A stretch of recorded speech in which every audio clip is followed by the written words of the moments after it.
नमस्कार, capital TV में आपका स्वागत है और मैं आपके साथ प्रिया बिस्ट। देश में नई सरकार बन चुकी है और तीसरी बार नरेंद्र मोदी देश के प्रधानमंत्री बने हैं और प्रधानमंत्री नरेंद्र मोदी के सख्त नेतृत्व का असर कनाडा में दिखने लगा है। कनाडा के एक कोर्ट ने प्रधानमंत्री जस्टिन ट्रूडो को बड़ा झटका देते हुए खालिस्तान समर्थकों पर हवाई यात्रा बैन को सही करार दिया है।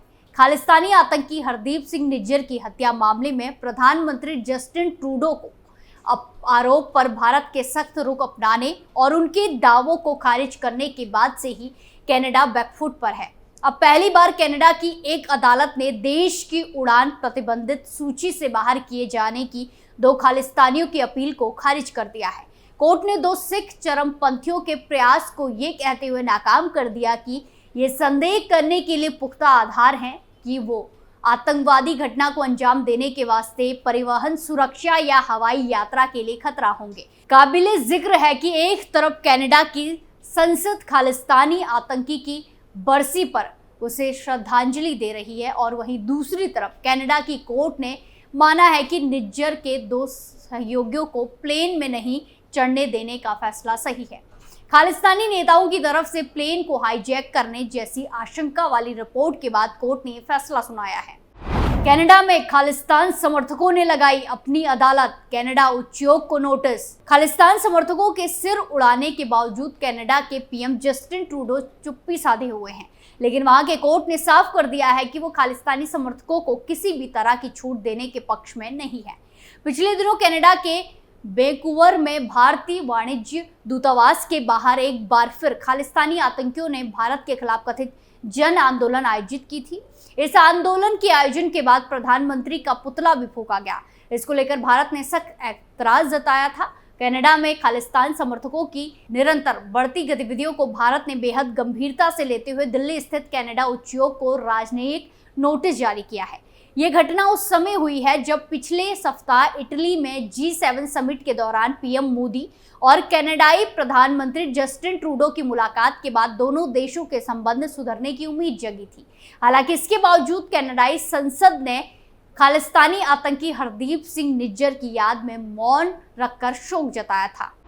कनाडा की धरती पर खालिस्तानी आतंकियों को लगातार दी जा रही शह। भारत ने वैंकूवर की कथित जन आंदोलन के बाद कनाडाई उच्चायोग को राजनयिक नोटिस जारी किया है।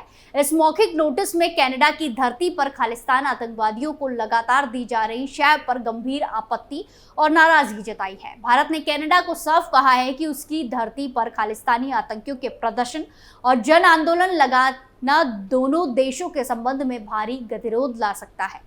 भारत ने खालिस्तानी आतंकियों को जस्टिन ट्रूडो की सरकार द्वारा बढ़ावा दिए जाने का भी आरोप लगाया है और इस पर आपत्ति जताई है। भारत ने वैंकूवर में भारतीय वाणिज्य दूतावास के सामने खालिस्तान समर्थक चरमपंथियों द्वारा नागरिक अदालत आयोजित करने के बाद संयुक्त सचिव अमेरिका नागराज नायडू ने दिल्ली में कनाडाई उप उच्चायुक्त को तलब किया और कड़ा विरोध दर्ज कराया। इसके साथ ही भारत ने जस्टिन ट्रूडो सरकार की तरफ से खालिस्तानियों को खुली छूट दिए जाने की भी कड़ी आपत्ति जताई। दो खालिस्तानियों के खिलाफ फैसला, हवाई यात्रा पर रोक को सही ठहराया। इसी बीच कनाडा की एक संघीय अपीली अदालत ने खालिस्तान समर्थक भगत सिंह पराड और परकर सिंह दुलाई की अपील खारिज कर दी है। इन दोनों का नाम कनाडा के सुरक्षित विमान यात्रा अधिनियम के तहत उड़ान प्रतिबंधित सूची में शामिल किया गया है। इससे पहले दोनों सिख चरमपंथियों ने इस सूची की संवैधानिकता को चुनौती दी थी और उनकी याचिका निरस्त हो गई थी। इसके बाद उन्होंने अपीली अदालत का दरवाजा खटखटाया था। दोनों को 2018 में वैंकूवर में विमानों में चढ़ने की अनुमति नहीं दी गई थी। कोर्ट ने फैसले में कहा कि ये अधिनियम सार्वजनिक सुरक्षा मंत्री को लोगों को उड़ान भरने से प्रतिबंधित करने का अधिकार देता है, बशर्ते ये संदेह करने का उचित आधार हो कि वो परिवहन सुरक्षा को खतरा पहुंचाएंगे या आतंकवादी घटना को अंजाम देने के लिए हवाई यात्रा करेंगे। नई दिल्ली में सूत्रों ने बताया कि दुलाई प्रतिबंधित संगठन बब्बर खालसा का सदस्य है। दुलाई विपक्षी न्यू डेमोक्रेटिक पार्टी के नेता जगमीत सिंह का करीबी है। दुलाई सारे से चैनल पंजाबी और चंडीगढ़ से ग्लोबल टीवी चैनलों का संचालन करता है। दोनों चैनल खालिस्तानी दुष्प्रचार करते हैं। कनाडा की संसद ने निज्जर की स्मृति में 1 मिनट का मौन रखा। भारत की तरफ से कूटनीतिक कदम कनाडा की संसद की तरफ से खालिस्तान टाइगर फोर्स के आतंकवादी हरदीप सिंह निज्जर की स्मृति में 1 मिनट का मौन रखने के एक दिन बाद उठाया गया है। निज्जर को पिछले साल 18 जून को ब्रिटिश कोलंबिया के सरे में गोली मार दी गई थी। वो खालिस्तान कमांडो फोर्स KCF के आतंकवादी गुरदीप सिंह उर्फ दीपा हेरनवाला का पुराना साथी था, जो 1980 और 1990 के दशक की शुरुआत में पंजाब में 200 से अधिक हत्याओं में शामिल था। कनाडाई खुफिया एजेंसी ने लगातार निज्जर के बारे में ये कहानी गढ़ने की कोशिश की कि वो कनाडा के सरे में गुरु नानक गुरुद्वारा का एक निर्दोष और धार्मिक विचारों वाला प्रमुख था।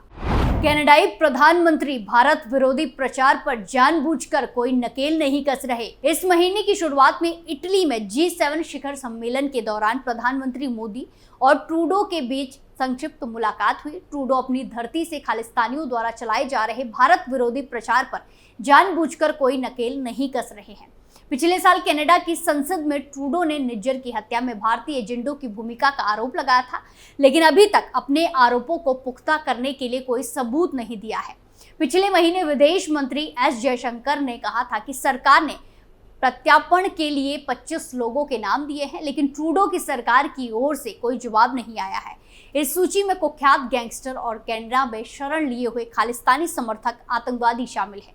पिछले साल सितंबर में कनाडा के प्रधानमंत्री जस्टिन ट्रूडो ने सिख आतंकवादी हरदीप सिंह निज्जर की हत्या में भारतीय एजेंटों की संभावित संलिप्ति का आरोप लगाया था। भारत ने ट्रूडो के आरोप को बेतुका और प्रेरित करने वाला बताते हुए सिरे से ही खारिज कर दिया।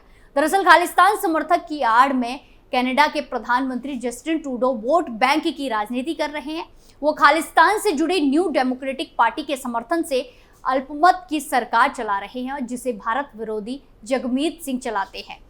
पहले भी पीएम जस्टिन ट्रूडो की मौजूदगी में लगे खालिस्तान जिंदाबाद के नारे। गौरतलब है कि गत अप्रैल महीने में भी कनाडा के पीएम जस्टिन ट्रूडो की मौजूदगी में खालिस्तान जिंदाबाद के नारे लगे थे। दरअसल कनाडा की राजधानी में खालसा दिवस पर एक आयोजन किया गया था, जिसमें ट्रूडो भी शामिल थे। जैसे ही ट्रूडो संबोधन करने के लिए आगे बढ़े, भीड़ में खड़े लोगों ने खालिस्तान जिंदाबाद के नारे लगाने शुरू कर दिए। इस घटना के बाद भारत सरकार ने सख्ती दिखाई थी। वो विदेश मंत्रालय ने इस मामले में भारत में कनाडा के उच्चायुक्त को तलब किया है। विदेश मंत्री ने कहा कि भारत सरकार ने इस मामले में गहरी चिंता जताई है और कहा है कि कार्यक्रम में ऐसे तत्वों अनुमति देना बहुत गलत है। विदेश मंत्रालय का कहना है कि ये कनाडा में अलगाववाद, उग्रवाद, हिंसा को दिए गए राजनीतिक समर्थकों को दर्शाता है। वहीं दूसरी तरफ भारत ने आतंकवादियों का महिमा मंडन करने पर कनाडा की जमकर क्लास ली है।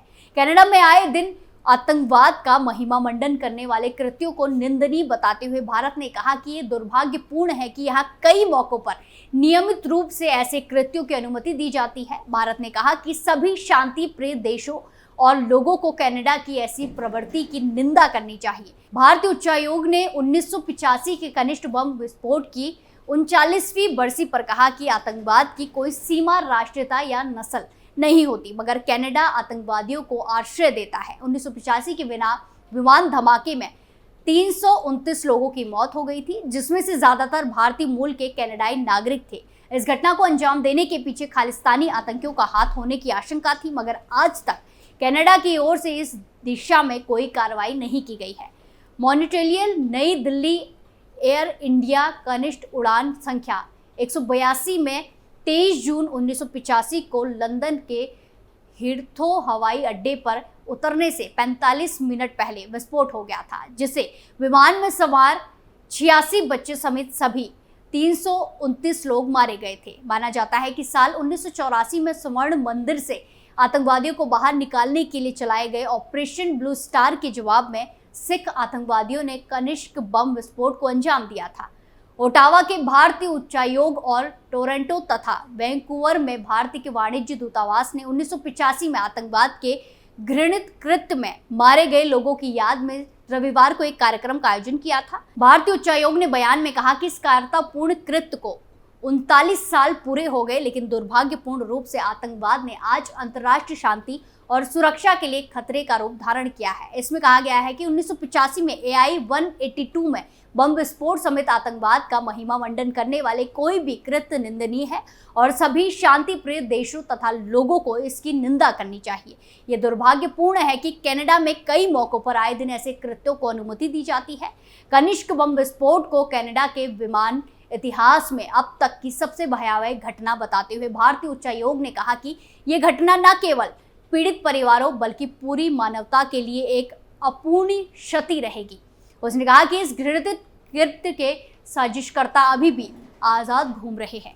कनिष्क बम विस्फोट में मारे गए लोगों की याद में कार्यक्रम का आयोजन ऐसे वक्त में किया गया है जब पिछले साल सितंबर में कनाडा के प्रधानमंत्री जस्टिन ट्रूडो की तरफ से निज्जर की हत्या में भारतीय एजेंट की संभावित संलिप्ति का आरोप लगाए जाने के बाद से दोनों देशों के संबंध में गंभीर तनाव व्याप्त है।